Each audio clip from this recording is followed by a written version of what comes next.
The thing with Hikaru is that I don't have to beat him today, but he's 36. Like, there's going to be a time when Hikaru's sitting in his pineapple shirt and he's not playing chess anymore, and he's just going to have to watch me win tournament after tournament. He's going to be too old to even compete. My reign is going to last so long that he's going to be at the age of like just like he can't even walk anymore, and I'm still going to be winning. I can beat him while he's playing, but I think the best part would be like when he's just done, and then he has to watch me.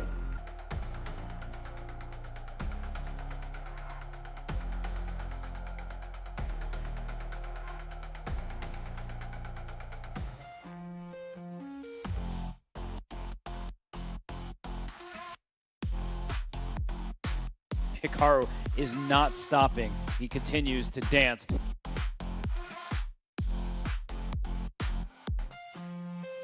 Bishop E7, another good move. Look at this. Look at his pieces. It What looks shape is that? Is that a trapezoidal rhombus, a rhombozoidal trapezoid?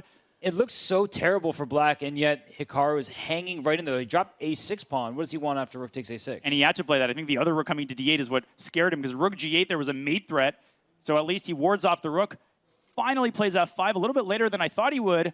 And the position is heating up just as Hans's clock is dwindling down. Black's knight could also try to access those juicy dark squares on the king side. This ain't over. No, it's not. King h6. Oh, knight g3. Yeah, this king can go up the board for black as well. He's pinning the... Oh, look knight at f2, f4 mate. Oh, that is crazy. Look at Hans's time. He's got no time. Rook d7's coming. And then f4 check is actually going to win the knight. What does Hans do? He's down to 1 second. He's going to lose this game. He drops the e4 pawn. Okay, will Hikaru take it is the big question. He goes to just double his rooks first, but no, he grabs that pawn, knight back, and now the e-pawn is dangerous. And Hikaru playing really fast. He feels confident that he can win this game on the board and on the clock. He's got two enemies, Hans, that he's fighting as the knight drops back to f5, clearing the red carpet for the e-pawn. Suddenly looks like that pawn, I mean, these obstacles are just going to be blown off the board, and Hans loses on time. Hikaru gives up a5, and he's hoping that he can just go after the white pawns, but I think with those double G pawns for both sides, I mean, that's one of the ugliest pawn structures you can see.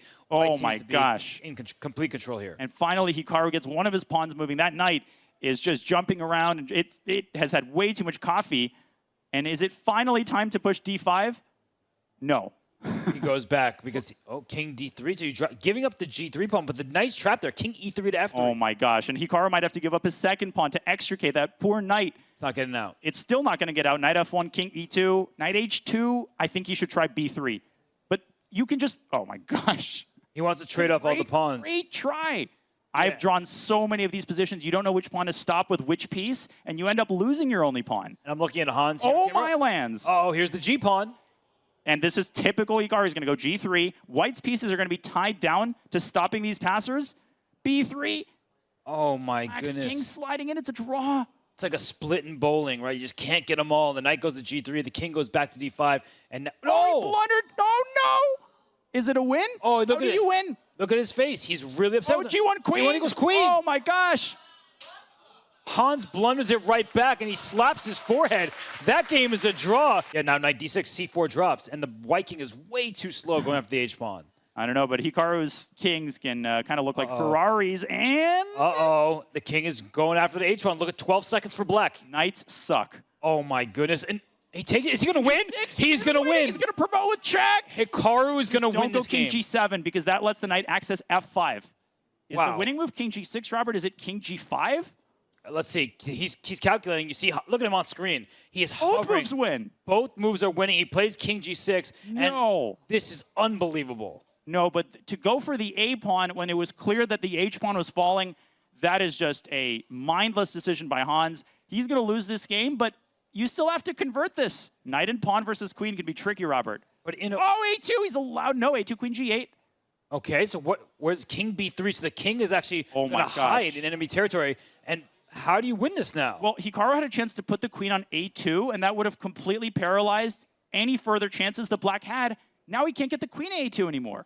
So he's going to keep giving a bunch of checks. We're going to have to keep an eye on the 50-move rule if no pawns or captures are made. But the A2 threat forces him to keep giving these checks. Hans does not deserve to lose this game, so I think he's earned a draw here. But people assume that as long as the pawn isn't on A2, it's winning. Not so fast. Oh he's allowed queen A2 again! And he missed it again. But he's still winning because his king is so close. Oh my gosh, but how do you win this? Queen A4, Zig and Zag king D3. Finally. Oh my goodness, and Hans is just so upset with himself right here. Hikaru Nakamura steals a game from the jaws of defeat, and now the lead is at 4 points for the first time. Danya, can you believe what we just saw? Okay, there's the answer. Queen F4, I think Hikaru deliberately trying to make his position worse so that he can put that psychological pressure on Hans, but there's no other way to put it. Hans is getting smoked, or shall I say he's getting moked. Oh no. Holy mokes, Queen F6 is coming, and do we care about this rook on D1? No, because there's also, not only is F7 hanging, Bishop H6 in many positions. So Queen takes F6 is a knockout. Look at Hikaru. He used to have a show called Nakamura's Knockouts, and this is one of them. And you want to hear the worst part is Bishop H6, it would be winning normally, but it also comes with a discovered attack against the queen to make matters even worse. And matters could not possibly be worse for Hans's comeback chances because this lead has spiraled into a complete tailspin. It'll be at 6, and Hikaru versus Ali Reza. This is giving off those kinds of vibes, but Hikaru has a proven track record of comebacks. He wasn't able to make one. It's not looking like Hans is anywhere near a comeback right now. And where does this queen belong, Danya? What square would you go to? Well, queen c4 is tempting because it gets the queens off, but you pointed this out earlier, the knight coming to d3. That's a deal breaker. And so the queen parks itself on nice defensive square. Now the knight to b5. But that knight comes to d3, and apparently that was a huge Queen c7. Oh my Knight goodness. f3. Oh, the king on h2 is misplaced, so there's discovered attack. Look at Hikaru. He sees it. Look at that face. Ooh. I mean, he doesn't want to look at this. This is painful. The bishop on c3.